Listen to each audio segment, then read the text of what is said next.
हमारे देश भारत को मंदिरों का देश भी कहा जाता है। भारत में आप जहां से भी इस वक्त इस वीडियो को देख रहे हैं, आपके निवास स्थान से आधा किलोमीटर की दूरी पर कोई न कोई मंदिर ज़रूर होगा। मेरे चैनल पर भी मैंने भारत की कई ऐसे रहस्यमयी और अद्भुत मंदिरों की एक विस्तृत श्रृंखला प्रस्तुत की है। अगर आपने उन वीडियोस को नहीं देखा है तो आप उन वीडियोस को देख सकते हैं। लेकिन आज हम चर्चा करेंगे भारत से करीब 8,406 किलोमीटर की दूरी पर स्थित एक ऐसे सैकड़ों साल पुराने मंदिर की, जिसकी सुरक्षा में विषैले सांपों को नियुक्त किया गया है। जी हाँ, हम आज चर्चा कर रहे हैं भारत से 8,406 किलोमीटर दूर स्थित बाली पर एक टापू की, जो इंडोनेशिया के अंतर्गत आता है।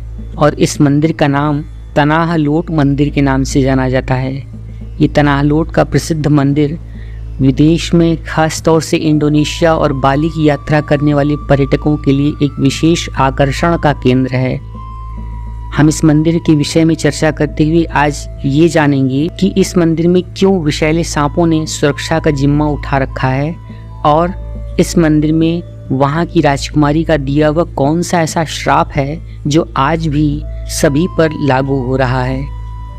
पूरी वीडियो के लिए बने रहें हमारे इसी प्रस्तुति के साथ। प्रारंभ करते हैं आज की वीडियो। मुस्लिम देश होने के बावजूद भी इंडोनेशिया में मंदिरों और हिंदू धर्म के प्रति विशेष लगाव है।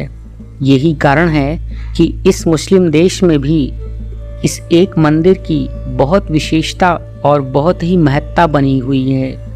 ये मंदिर सागर तट पर स्थित एक बड़ी सी चट्टान पर बना हुआ है। इस चट्टान का निर्माण हजारों साल के दौरान समुद्री पानी के ज्वार से हुए क्षरण के फलस्वरूप हुआ है। इस अनोखे मंदिर के बनने की कहानी बेहद ही रोचक है, जिसे जानकर आप भी हैरान रह जाएंगे। इस मंदिर को तनाह लोट के नाम से जाना जाता है, जो इंडोनेशिया के बाली में है।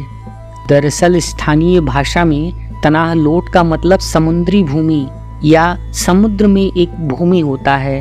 आपको बता दें कि ये मंदिर बाली में सागर तट पर बने हुए उन 7 मंदिरों में से एक विशेष मंदिर है, जिन्हें एक श्रृंखला के रूप में बनाया गया है। साथ ही साथ अगर आप उन 7 मंदिरों में से किसी भी एक मंदिर के उच्च शिखर पर पहुंच जाएंगे तो आप वहां से बाकी के सभी मंदिरों को बहुत ही आराम से देख सकते हैं। यही खासियत है कि इन 7 मंदिरों में हर मंदिर एक मंदिर से बड़े आराम से दिखाई पड़ता है।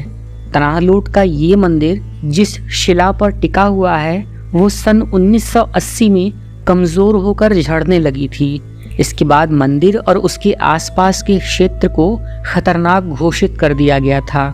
ये मंदिर समुद्र से पूरी तरीके से घिरा हुआ है। इस मंदिर की सुरक्षा के लिए और इसे वापस पुनरुद्धार के लिए जापान की सरकार ने इस चट्टान को बचाने के लिए इंडोनेशियाई सरकार की मदद की थी। इस दौरान चट्टान के लगभग 1/3 हिस्से को कृत्रिम चट्टान से ढककर एक नया रूप दिया गया और तब इस चट्टान का सुरक्षा हो सका। कहते हैं कि तनाह लोट के इस मंदिर का निर्माण 15वीं शताब्दी में निरर्थ नाम के एक पुजारी ने कराया था। समुद्र तट के किनारे किनारे चलते हुए वो जब इस जगह पर पहुंचे थे, उसके बाद वो इस जगह की सुंदरता को देखकर मंत्रमुग्ध हो गए। उन्हें यहाँ का क्षेत्र कुछ ऐसा पसंद आया कि वो यहाँ रात भर ठहर भी गए और उन्होंने ही आसपास के मछुआरों से इस जगह पर समुद्र के देवता का मंदिर बनाने का आग्रह किया था। उनके इस आग्रह को आसपास के मछुआरों और निवासियों ने सप्रेम और ससम्मान स्वीकार किया और इसी के साथ इंडोनेशिया के इस टापू पर तनाह लोट नाम के इस मंदिर का निर्माण हुआ। इस मंदिर में ही पुजारी निरर्थ की भी पूजा होती है। ऐसा माना जाता है कि बुरी आत्माओं और बुरे लोगों से इस मंदिर की सुरक्षा इसकी शिला के नीचे रहने वाले विषैले और खतरनाक सांप करते हैं। ऐसा भी कहा जाता है कि पुजारी निरर्थ ने अपनी शक्ति से एक विशाल समुद्री सांप को पैदा किया था, जो आज भी इस मंदिर की सुरक्षा में तैनात है। साथ ही साथ हम अपने दर्शकों से ये भी बता दें कि तनाह लोट के इस मंदिर में एक श्राप बहुत प्रसिद्ध है उस श्राप के बारे में ऐसी कथा आती है कि जब एक युवा राजकुमार और इस टापू की एक राजकुमारी, उन दोनों को आपस में प्यार हो गया और उन्होंने अविवाहित रहते हुए भी वैवाहिक संबंधों को पूरा किया और उसके बाद वो राजकुमार अपनी राजकुमारी को बिना विवाह किए हुए ही छोड़कर चला गया। राजकुमारी इस घटना से इतनी आहत और दुखी हुई कि उन्होंने क्रोध में एक श्राप दे दिया कि इस टापू पर आने वाले सभी अविवाहित जोड़ों के बीच स्थायी रिश्ता कभी भी नहीं जुड़ पाएगा और अगर जुड़ा भी होगा तो वो रिश्ता टूट जाएगा। आश्चर्य की बात तो ये है कि इस टापू पर आने वाले जितने भी अविवाहित जोड़े हैं उनके रिश्ते बहुत जल्दी टूट जाते हैं, लेकिन जो जोड़े शादीशुदा होते हैं या विवाह के बाद इस टापू पर आकर यहाँ घूमते हैं, उन्हें ऐसे किसी भी श्राप का सामना नहीं करना पड़ता है। अधिकांश जोड़े तो सौहार्दपूर्ण ही रहते हैं और इसीलिए वो अभिशाप से प्रभावित नहीं होते हैं। अपने दर्शकों से हम एक बात और भी साझा कर दें कि इस टापू पर, इस मंदिर में बाहरी किसी भी विदेशी पर्यटक की आने की सख्त मनाही है। तो इसलिए अगर आप उस टापू पर जाते हैं तो आप मंदिर के अंदर दर्शन नहीं कर सकते हैं, आपको मंदिर के बाहर से ही मंदिर के दर्शन करने पड़ेंगे। तनाहलोट जाने का रास्ता कैसे है, आइए जानते हैं कि आप तनाहलोट मंदिर कैसे पहुंचेंगे। तो आप कुटा से तनाहलोट या सेमी नायक से तनाहलोट तक किसी भी सार्वजनिक परिवहन सेवा के जरिए नहीं जा सकते, क्योंकि अभी तक यहाँ पर ऐसी कोई भी सेवा प्रारंभ नहीं हुई है। वहीं टैक्सी से अगर आप यात्रा करते हैं तो आपको 45 मिनट का समय लगेगा।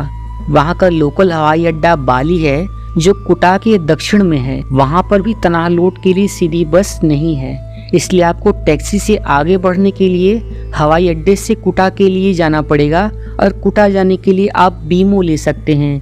ये बीमो एक सार्वजनिक मिनी वैन है जिनका उपयोग बाली में कुछ शटल सेवाओं के रूप में किया जाता है, जिनसे आप लोकल डिस्टेंस को ट्रेवल कर सकते हैं। साथ ही आप देनपसार में उबुंग टर्मिनल से बेमोस तनाहलोट तक जा सकते हैं। उबूद से तनाहलोट तक जाने के लिए आप बीमो में भी ट्रेवल कर सकते हैं और आपको बीमो में ट्रेवल करने के लिए उबुंग टर्मिनल तक अपना रास्ता पहले ही ढूंढना पड़ता है और उबुंग टर्मिनल से ही आप बीमो के जरिए बाली उस तनाहलोट मंदिर तक सीधी यात्रा कर सकते हैं। मेरी आशा है कि आपको मेरी ये छोटी सी लेकिन बहुत ही दिलचस्प प्रस्तुति अच्छी लगी होगी।